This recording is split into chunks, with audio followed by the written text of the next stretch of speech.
Hello বন্ধুরা, আজকের ৫টা প্রশ্ন। হ্যাঁ, তবে আজকের মক টেস্টটা কিন্তু আমি অন্যদিন টেক্সট বুক থেকেই দিই। তো আজকে মক টেস্টটা টেস্ট র্যাঙ্কিং বাই গগন প্রতাপ স্যারের যে অ্যাপ্লিকেশনটা রয়েছে ওখান থেকেই দিয়েছিলাম। তো কোশ্চেন লেভেল খুব সুন্দর ছিল, খুব সুন্দর ছিল। আমি 25টা কোশ্চেনের মধ্যে 22টা অ্যাটেম্প্ট করতে পেরেছিলাম, তো 22টাই ঠিক হয়েছে, বাকি 3টা অ্যাটেম্প্ট করতে পারিনি।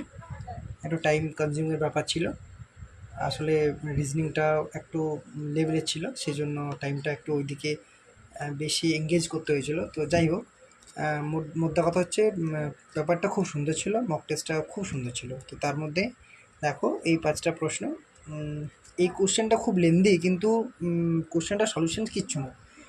এটা এটা কিন্তু তার এই 3টার মধ্যে এটা ছিল না, কিন্তু এটা আমি করতে পেরেছিলাম। যাই হোক, কোশ্চেনটা খুব লেন্দি দেখে মনে হবে, কিন্তু কোশ্চেনটা কিচ্ছু না। দেখো পড়ে দেখো, শুধু পড়তে হয়তো একটু সময় লাগবে, ব্যাস, তাছাড়া কিচ্ছু না। এবার contains 3 types of coins, 1 rupee, 50 paisa, 25 পয়সা। The number of coins of 50 paisa is double the number of coins of 25 paisa. The number of 1 rupee coins is double the number of 50 paisa coins. If the total amount in the bag is reached এত টাকার পরিমাণটা দেওয়া হয়েছে, find the total number of coins. ঠিক আছে, তো দেখো আমাকে যে কন্ডিশনটা দিয়েছে সেটা আমরা যদি পিকচারাইজ করি, অ্যাকচুয়ালি পিকচারাইজ তো হবে না, এখানে লিখতে হবে। ঠিক আছে, যাই হোক, the number of coins of 50 পয়সা is double the number of coin 25 পয়সা। তাহলে অ্যাকচুয়ালি 50 পয়সাকে আমি 50 পি নোট করছি, আর 25 পয়সাকে 25 পি নোট করছি। এদের রেশিওটা 2:1 বলা হয়েছে আমাকে। ঠিক আছে, এক নম্বরে। দ্বিতীয় নম্বর কি বলা হয়েছে না, এই যে the number of 1 rupee coin is double the number of 50 পয়সা, অর্থাৎ 1 rupee actually one R for rupee, আর 50 পয়সা, পি ফর পয়সা যাকে বলি আমরা। তো এদের রেশিওটা 2:1। ঠিক আছে, এটা 2 নম্বর কন্ডিশন। তো দেখো এখানে 50 পয়সা রয়েছে, এখানেও 50 পয়সা রয়েছে, মানে 50 পয়সা 50 পয়সা। তার যদি এই রেশিওটা আমি সমান করতে পারি, তাহলে কিন্তু আমি একই সাথে 25 পয়সা 50 পয়সার 1 টাকার যে রেশিও সেটা পেয়ে যাব। ঠিক আছে, বা তোমাদের যদি বুঝতে অসুবিধা হচ্ছে, এটা 1 টাকাটাকে আমি 100 পয়সা লিখছি, তাহলে সুবিধা হবে। ঠিক আছে, 1 টাকাটাকে 100 পয়সা লিখছি। ঠিক আছে, এবার অসুবিধা হবে না। তো যাই হোক, যেটা বলতে চাচ্ছিলাম, যে আমি যদি এই 50 পয়সা, দেখো এখানেও 50 পয়সা রয়েছে, এখানেও 50 পয়সা রয়েছে, তাহলে এই যে 50 পয়সা, এই রেশিওটা যদি সমান করতে চাই, তাহলে এইটা 1, এটা 2, তাহলে যদি এটাকে 2 করি তাহলে 1 সমান হয়ে যাবে। তাহলে অ্যাকচুয়ালি এই রেশিওটাকে 2 দ্বারা গুণ করতে হবে। তাহলে এখন 100 পয়সা আর 50 পয়সার যেটা রেশিও হবে 4:1, সরি 4:2। এখন 2 দ্বারা গুণ করার পর বাই মাল্টিপ্লাইং 2। ঠিক আছে, এই রেশিওটাকে 2 দ্বারা গুণ করবো, রেশিওটাকে 2 দ্বারা গুণ করলাম, বাই, অ্যাকচুয়ালি আমি লিখেও দিচ্ছি, মাল্টিপ্লাইং 2,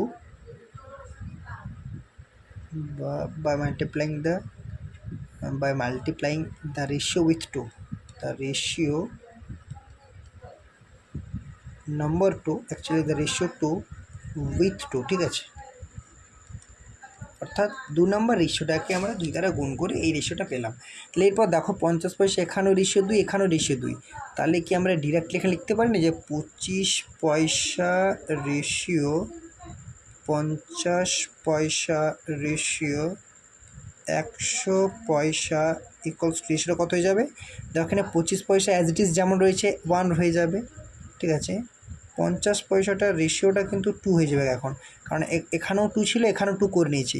আর 100 পয়সার রেশিওটা হয়ে যাবে এখন 4, 1:2:4। ঠিক আছে, আলটিমেট রেশিও এটা হয়ে গেল।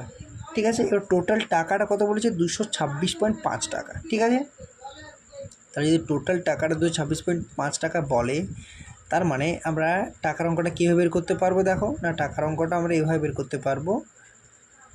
অ্যাকচুয়ালি এটা যদি আমি রেশিওটাকে সাইডে বসাই সুবিধা হয়। ঠিক আছে, এটা 1:2:4, তাই না? এটা 25 পয়সা 50 পয়সা 1 টাকা বা 100 পয়সা। এরপর দেখো আমাদের 25 পয়সার একটা, ঠিক আছে, মানে 0.25 পয়সা যাকে বলবো, টাকা আমি এখন টাকাতে করছি, প্লাস 50 পয়সার দুটো আছে মানে 1 টাকা, প্লাস 100 পয়সার বা 1 টাকার 4টা আছে মানে 4 টাকা। তাহলে টোটাল এই টাকাটার ভ্যালুটা কি 262.5 নয়? এই টাকাটার ভ্যালুতে 2.5, কারণ আমাকে তো সেই টাকাটার ভ্যালুটা এটা দেওয়া হয়েছে না। আর কী বলেছে আমার 262.5 এই টাকাটাই বলেছে total amount in the bag, ঠিক আছে, এটাই বলা হয়েছে। তো সেটাই করলাম, এখানে রেশিও পেয়ে গেছিলাম। তাহলে 25 পয়সা যদি একটা হয় মানে 0.25 টাকা, 50 পয়সা যদি দুটো হয় মানে 1 টাকা, আর 100 পয়সা যদি আমাদের 4টা মানে 4 টাকা। তাহলে এগুলো যদি রেশিও দিয়ে বলি খুব সুবিধা, অর্থাৎ অ্যাকচুয়ালি 5 পয়েন্ট কী হয়ে গেল না 5.25 রেশিও বা টাকা যাই বলো না কেন তোমরা, রিস বা টাকা যাই বলো না কেন, 262.5 এই টাকাটা হয়ে যাচ্ছে। তাহলে আমরা কি পাবো যে এক রেশিওর ভ্যালু কত, বা 1 টাকা বা যাই বলো না কেন, যেভাবে তোমরা বোঝার সুবিধা হবে সেভাবে কিন্তু তোমরা বুঝে নিও। 5.25, ঠিক আছে। তাহলে এক রেশিও বলে এটা হয়ে গেলো। আমরা এখন ক্যালকুলেশন করছি না, কারণ আমাদের এটা অ্যান্সার নয়। আমাদের অ্যান্সার কী চেয়েছে দেখো, আমাদের অ্যান্সার চেয়েছে find the total number of coins. এখানে বলেছে না find the total number of coins, অর্থাৎ সর্বমোট কয়েনের সংখ্যা কত। তো দেখো এখানে রেশিও কত ছিল, এখানে সর্বমোট কয়েনের যেটা রেশিও কত পেয়েছিলাম না 4 রেশিও, এই যে পেয়েছিলাম 4:2:1 বা 1:2:4, অ্যাকচুয়ালি টোটাল 7 রেশিও। তাহলে এক রেশিও বলে যদি এটা হয় তাহলে 7 রেশিওর ভ্যালু কত হয়ে যাবে, পেয়ে যাবে এখান থেকে, ওটা 262.5 বাই 5.25 ইন্টু 7, ঠিক আছে। এরপর দেখো যদি আমরা 7 দিয়ে 5.25কে কাটি, আর দুটো দশমিক 0.75 হয়ে যাবে এটা, ঠিক আছে। এটা 7 ক্যান্সেল আউট হয়ে গেল, 0.75, ঠিক আছে। এবারে এখানে যদি একটা শূন্য দিই তাহলে অ্যাকচুয়ালি সব ঠিকঠাক হয়ে যাবে, ঠিক আছে। অর্থাৎ যদি এই দশমিকটা ক্যান্সেল আউট করি, বা যদি আমি এখন কেটে নিচ্ছি, 5 যদি কাটি 0.15, 5×5=75 হয়, তাহলে 0.15 হয়ে গেল। 5×5=25, 5×2=10, ঠিক আছে। 5×5=25, 5×10, 5×5=25, মানে একটা দশমিক হয়ে গেল, ঠিক আছে। এবারে 0.15, তাহলে থাকলো কত 52.5 বাই 0.15, ঠিক আছে। কী হয়ে যাচ্ছে, এটা 3×15=45, দেখো এটা 15×3=45, যদি 15 দিয়ে কাটার চেষ্টা করি, 15×3=45, 7 থেকে 15×5=75, ঠিক আছে। এটা কী হবে, অ্যান্সার 35 হবে। কেন না দেখো এটা দশমিকটা রয়েছে, তাই যদি এইটাকে তুলি তাহলে অ্যাকচুয়ালি এই দশমিকটা ওঠার পর 1.5 হয়ে যাবে, ঠিক আছে, ঠিক আছে। 1.5 হয়ে যাবে, তার আরেকটা শূন্য আসবে, 1.5 হয়ে যাবে। তারপর যখন আবার 52.5কে 1.5 দিয়ে ভাগ করে তখন 350 অ্যান্সার আসবে, কারণ এই দশমিকটাকে তোলার জন্য আবার আমাদের আরেকটা শূন্য যাবে। তাহলে আলটিমেট আমি যদি আর একটু ক্ল্যারিফাই করি তাহলে কিন্তু এটা হয়ে যাবে এরকম 5250/15। যদি আমি এখান থেকে যদি এই স্টেপটা নিয়ে যাই তাহলে দেখো একই ব্যাপার, এই অ্যান্সারটা কিন্তু 385 হবে, ঠিক আছে। তোমরা ভাগ করে দেখে নাও 385 হবে, ঠিক আছে। এটা আমাদের record answer, total number of coins 350। অর্থাৎ 52.5কে যদি আমরা 0.15 দিয়ে ভাগ করি তাহলে 385 হয়। এবার সেটা বোঝানোর সুবিধার্থে আমি এই শূন্যগুলো বসালাম, ঠিক আছে। Next question, if the price of a commodity is decreased by 30% and its consumption is increase by 40%। দেখো আমরা আগেই বলেছি যে প্রাইস বিফোর প্রাইস বা প্রাইস ইন্টু কনজামশন, ঠিক আছে, price into consumption equals to expenditure, ঠিক আছে। প্রাইস ইন্টু কনজামশন এক্সপেন্ডিচার, অর্থাৎ আমি এভাবে বুঝেছিলাম যে আমার ধরো আমি দুটো লাইফবয় সাবান কিনবো, ঠিক আছে। প্রত্যেকটা সাবানের মূল্য যদি আমার 10 টাকা করে হয়, কনজামশন কী করছি না দুটো লাইফবয় সাবান কিনছি, দুটো লাইফবয়, ঠিক আছে, দুটো লাইফবয় সাবান কিনলাম, ঠিক আছে। তাহলে কত হয়ে গেল, অ্যাকচুয়ালি এই যে 20 টাকা হলে এটা এক্সপেন্ডিচার হলো, ঠিক আছে, এটা কিন্তু এক্সপেন্ডিচার হয়ে গেল, ঠিক আছে।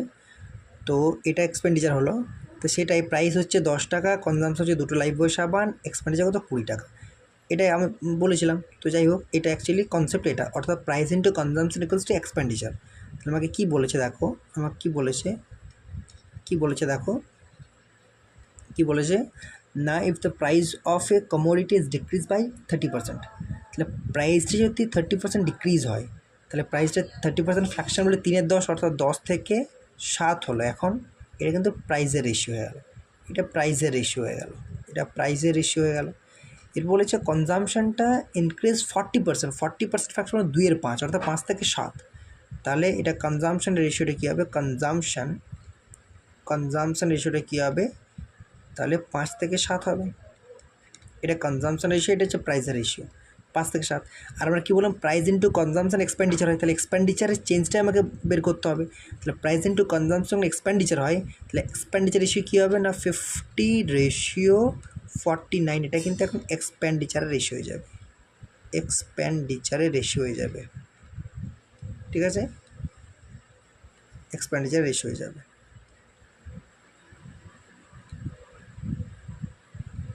ঠিক আছে, এক্সপেন্ডিচার রেশিও হয়ে যাবে 49, ঠিক আছে। মানে আমি তার মানে কতটা কমেছে বা বেড়েছে, অবভিয়াসলি কমেছে, 50 থেকে 49 হয়েছে। তাহলে এক্সপেন্ডিচারের পার্সেন্টেজ কতটা ডিক্রিজ হয়েছে না 1 ডিক্রিজ হয়েছে, কততে 50। তাহলে 100তে কত হবে সেটা আমাদের পার্সেন্টেজ, অর্থাৎ 2% ডিক্রিজ হয়েছে। আর ডিক্রিজের আমি নিচে সাইনটা দিলাম, ঠিক আছে, 2% ডিক্রিজ হয়েছে, ঠিক আছে। Next question, a book was sold for Rs 27.50 with a profit of 10%. If it were sold Rs 25.75, then what would have been the percentage of profit or loss? ঠিক আছে, অর্থাৎ তার মানে কি বলেছে, আমার এই টাকাটা আমি বিক্রি করেছি, অর্থাৎ 27.5 টাকা, এই যে 27.5 টাকা এই টাকাটা বিক্রি করেছি, 10% প্রফিট হয়েছে। তো এটার ভ্যালু কি 110 বলতে পারি না? 27.5 টাকায় আমি এটা কিন্তু দুভাবে করা যায়, ক্রয় মূল্য বের করতে হবে, ক্রয় মূল্য বের করার পর আমি আবার সেখানে দেখব কতটা ডিফারেন্স হচ্ছে, তারপর করা যাবে। কিন্তু আমি শর্ট অ্যাপ্রোচ কীভাবে হবে না, 27.5 টাকা আমার হচ্ছে বিক্রয় মূল্য, সেটাই বলেছে 10% প্রফিট, না 110-এর ভ্যালু এটা, মানে 27.5-এর ভ্যালু 110। তাহলে একের ভ্যালু হয়ে গেল কত না 110/27.5, ঠিক আছে। তাহলে দেখো 25.75 ভ্যালু কত না 25.75 ভ্যালু কত হয়ে যাবে না 110/27.5 ইন্টু 25.75, ঠিক আছে। তাহলে ক্যালকুলেশন করি, দেখো এখন যদি 5 দিয়ে ক্যালকুলেশন করি, 5 5 25, 5 5 25 5.5, ঠিক আছে। এর যদি এটা 5 5 25, 5 15 75, তার 0.15, তাহলে এটা ক্যান্সেল আউট হয়ে গেল, ঠিক আছে। এরপর দেখো অ্যাকচুয়ালি এই যে শূন্যটার জন্য এটা কী হবে, তাহলে 11 ইন্টু এই শূন্যটা একটা হয়ে যাবে না 51.5/5.5। পরের ধাপে আমরা এই দশমিকটা ক্যান্সেল আউট করতে পারি, ঠিক আছে। তারপর দেখো 11 5 55, 5 দিয়ে কাটি, 5 10 50, আর 5 3 15, তাই না? তাহলে লেখার জায়গা কুলোচ্ছে না, তাহলে অ্যাকচুয়ালি কত হয়ে যাচ্ছে, এটা অ্যাকচুয়ালি এটা কাটলে 103 হচ্ছে না, যদি 5 দিয়ে কাটি, 11 দিয়ে কাটলাম, 5 দিয়ে 55 হয়ে গেল, 5 যদি এটা কাটি এটা 103 হয়ে যাবে। তার মানে দেখো 100টা আমাদের বেস প্রাইস অর্থাৎ সিপি, তাহলে 103 বার হলো, 100 যদি বেস প্রাইস সিপি 103 বার হলো, মানে অ্যাকচুয়ালি 3 টাকা বেড়েছে, আর 100 টাকায় 3 টাকা বেড়েছে মানে 3% বেড়েছে, তাহলে 3% বেড়েছে, ঠিক আছে। Next question, if a plus b plus c equals to 12 and ab plus bc plus c equals to 40, then what is the value of a square plus b square? কিছু না, a plus b plus c এর whole স্কোয়ারে যদি আমরা সূত্রটা জানি তাহলে হয়ে যাবে। দেখো a plus b plus c যদি হোল স্কোয়ার সূত্রটা আমরা বসাই কী হয় না a square plus B square plus C square, ঠিক আছে, plus 2 into A B plus BC plus C, তাই না? এটাই হয়। আমাকে কি বের করতে হবে, A square plus B square plus C square বের করতে হবে। আর A plus B plus C এর মানটা কত দেওয়া হয়েছে, এটা শোনে এটা, তাহলে অ্যাকচুয়ালি এটার সঙ্গে যদি এটা হয় তাহলে এ প্লাস বি প্লাস সি এর মানটা হচ্ছে 12, তাহলে 12 স্কোয়ার ইকুয়ালস টু, দেখো আমাদের A square plus B square plus C square বের করতে হবে, অর্থাৎ A square plus B square plus C square, ঠিক আছে, এটা বের করতে হবে, plus 2 A B B C C এর মানটা দেওয়া আছে 40, তাহলে 2 ইন্টু 40, ঠিক আছে। এটা হয়ে গেলো 144 equals to A square plus B square plus C square plus 80। তাহলে এখান থেকে যদি আমার বের করতে চাই 140 থেকে যদি 80 মাইনাস করে দিই তো 64 হয়ে যায়, তাই না? 140 অর্থাৎ 64 equals to A square plus B square plus C square, বা যদি এসে ঘুরে লিখে দিই তাহলেই হয় A square plus B square equals to 64। এটা আমাদের রিকোয়ার্ড অ্যান্সার, ঠিক আছে? এই সূত্রটা জানার ছিল, ব্যাস আর কিচ্ছু না, এটা শোন এটা হয়। নেক্সট কোশ্চেন কি বলছে দেখো, এ ফ্রাস্ট্রাম of a cone has a base radius of 1.5 centimeter and a height of 7 centimeter. The radius of the top of the first term is 0.5 centimeter. মানে অ্যাকচুয়ালি আমাদের কোনটা ছবিটা কেমন হয়, অ্যাকচুয়ালি কোনটা আমাদের যেটা রেগুলার কোন হয়েছে, রেগুলার কোনটা অ্যাকচুয়ালি, ঠিক আছে? এর ছবিটা হয়তো খুব একটা ভালো হলো না, তাও বোঝার সুবিধাতে আমরা যদি বাদ্রে ক্যাপগুলো আমরা ধরে নিই, অ্যাজিউম করি, তাহলে কিন্তু সেই বাদ্রে ক্যাপগুলো আমাদের কিন্তু রেগুলার কোন, এটা আমাদের হাইট হয়। রেগুলার কোণে অ্যাকচুয়ালি ছবিটা হচ্ছে না, তাই তোমরা বুঝে নাও প্লিজ। তো রেগুলার কোণের আমাদের এটা হচ্ছে আমাদের একটা পিকচার বা ছবি। ফার্স্ট টার্ম বলেছে অর্থাৎ ফাঁপা যদি বলে, তা উপরটা আমার দুটোই রেডিয়াস আছে, তাহলে অ্যাকচুয়ালি নিচটা তো অ্যাজ ইট ইজ থাকবে, কিন্তু উপরটা অ্যাকচুয়ালি তখন আর এরকম, তখন কিন্তু এরকমটা হয়ে যাবে, অর্থাৎ অ্যাকচুয়ালি এরকমটা হয়ে যাবে, ঠিক আছে? এই নিচেও একটা আমার রেডিয়াস পাবো, আর কিন্তু এই উপরেও একটা রেডিয়াস পেয়ে যাব। তোমার এইটার কথা বলা হয়েছে, এটা হাইট, ঠিক আছে? এটা এখানেও এটা এল ফর কী হয়, লেটারাল হাইট যেটা বলে তির্যক উচ্চতা, ঠিক আছে? ঠিক আছে, এইটা আমাদের হয় হাইট, এইচ ফর হাইট, আর এটা আমাদের হয় রেডিয়াস, আর ফর রেডিয়াস।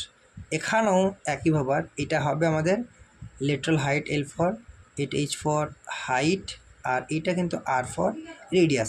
শুধুমাত্র দুটো রেডিয়াস পাবো, এখানেও একটা রেডিয়াস পাবো যেটা স্মল আর দ্বারা আমি ডিনোট করছি, এইটা, ঠিক আছে? তো আমাদের যেটা ফার্স্ট টার্ম কোণ হয়, এই কোণটার কিন্তু আমাদের ভলিউমটার, আমাদের নর্মালি এই কোণটার ভলিউম কী হবে, 1/3 পাই আর স্কোয়ার এইচ, যেখানে আর হচ্ছে আমাদের রেডিয়াস অফ বেস, আর এইচ হচ্ছে আমাদের হাইট। এই কোণটা যেটা ফার্স্ট টার্ম থাকে বা ফার্স্ট টার্ম রয়েছে উপরে যেটা ফাঁপার মতো, তো এই কোণটার কিন্তু আমাদের ভলিউমটা, এটা কিন্তু ভলিউম, এটা অ্যাকচুয়ালি এই কোণটার ভলিউম, এটা ভলিউম, ঠিক আছে? উপরটা এটার, এই কোণটার ভলিউম কী হয়ে যাবে না, এই কোণটার ভলিউম অ্যাকচুয়ালি হয়ে যাবে, ভলিউমের ফর্মুলাটা একটু চেঞ্জ হয়ে যাবে। ভলিউম ইকুয়ালস টু কী হয় না, 1/3 পাই অ্যাজ ইট ইজ থাকবে। এই যে আর স্কোয়ারটার জায়গায় কী হবে, এইচই থাকবে, আমি পরে দেখাচ্ছি। আর স্কোয়ার জায়গায় কী হবে না, R1 square plus R2 square plus R1 R2, এটা হয়ে গেল 1/3 পাই আর স্কোয়ার। এটা পুরো আর স্কোয়ারের জায়গায় পুরো এটা থাকবে, এই টার্মটা এলো, আর এইচের জায়গায় কিন্তু এইচ অ্যাজ ইট ইজ থাকবে। তাহলে ডিফারেন্সটা কোথায়, এই যে আমাদের এই দুটো কোণের আয়তনের মধ্যে ডিফারেন্স কোন জায়গাতে, কেবলমাত্র আর স্কোয়ারের জায়গাতে বা আর এর জায়গাতে। এখানে কিন্তু আর স্কোয়ারটা as it is R square থাকবে, আর এইখানে কিন্তু আর স্কোয়ারের জায়গায় R1 square plus R2 square plus R1 R2, ব্যাস এইটুকু জায়গায়। ব্যাস এর মান বসিয়ে দেবো, তাহলে আমরা আয়তনটা পেয়ে যাবো। 1/3 পায়ের মান আমরা জানি 22/7 হয়, ঠিক আছে? আর R1-এর ভ্যালু কত, যে কোনো একটা নাও, 1.5 সীমায় 0.5, যে কোনো একটা নাও, ঠিক আছে? 1.5, তার মানে তার স্কোয়ার হয়ে যাবে 1.5 square plus 0.5 square plus 1.5 into 0.5, তাই না? আর এইচটা কিন্তু অ্যাজ ইট ইজ এইচ থাকবে, ঠিক আছে?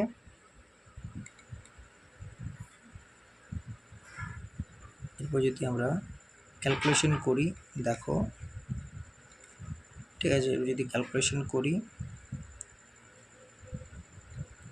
কী হচ্ছে, এটা হচ্ছে 1/3 22/7, এটা কী হয় দেখো, 1.5 আমি যদি দশমিকটাকে যদি প্রথমে আমি মনে মনে ইরেজ করে নিই, তাহলে এটা 15 স্কোয়ার হয়ে গেলে, তো 15 স্কোয়ার 225 হয়, 225, আর যেহেতু একটার পর দশমিক আছে, মানে স্কোয়ারের দুটোর পর দশমিক হয়, তাহলে 2.25 হয়ে যাবে এটা, ঠিক আছে? প্লাস এটা 5 মানে 25, এটা একটার পর মানে দুটোর পর হয়ে যাবে 0.25 হয়ে যাবে, ঠিক আছে? 0.25 এটা পয়েন্ট, ঠিক আছে? 0.25 0.25, ঠিক আছে? 0.25 প্লাস এই যে 5×75 মানে 75 হয়, কিন্তু একটা একটা করে দশমিক আছে মানে অ্যাকচুয়ালি গুণের পর দুটোর পর দশমিক হয়ে যায়। 0.75 আর এইচের মানটা কিন্তু আমাকে দেওয়া ছিল 7, ঠিক আছে? এইচের মানটা করে দেওয়া ছিল 7, তাই না? হাইট দেওয়া ছিল 7, এই যে এখানে দেখা যায় যে হাইট 7 সেন্টিমিটার, ঠিক আছে? তো যদি হাইটটা 7 হয় তাহলে দেখো যদি আমরা ভ্যালুটা পুট করি তাহলে এখানে কি পাবো, হাইটটা অ্যাকচুয়ালি 7, তাহলে দেখো এখানে অ্যাকচুয়ালি 7 ক্যান্সেল আউট হবে, এটা 7 গুণ আছে, এখানে ডিভাইডেড বাই আছে, 7 ক্যান্সেল আউট হবে, কী থাকলো 1/3 ইন্টু 22, আর এখানে দেখো এখানে 2.25 আর 0.753 আর 0.25 মানে 3.25 আলটিমেট, ঠিক আছে? ঠিক আছে, এরপর দেখো যদি 22 আর 3.25 যদি গুণ করি আমরা কত হয় না, কত হয়ে যাবে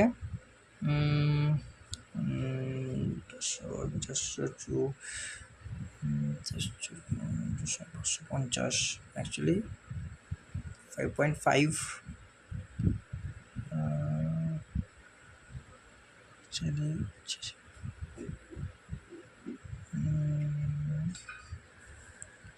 5.5 হয়ে যাবে, তার মানে কত হবে 22×5 100, 22×3 66 প্লাস 22×5 100 11, 22×4 11 55, দুটো দশমিক 5.5, ঠিক আছে? 5.5 আর নিচে 3 আছে, তার মানে হয়ে গেল আমার 71.5/3, ঠিক আছে? যদি ভাগ করি কত হয়ে যাবে, হয়ে যাবে 1 3 3 3 9 দশমিক 1 থাকে,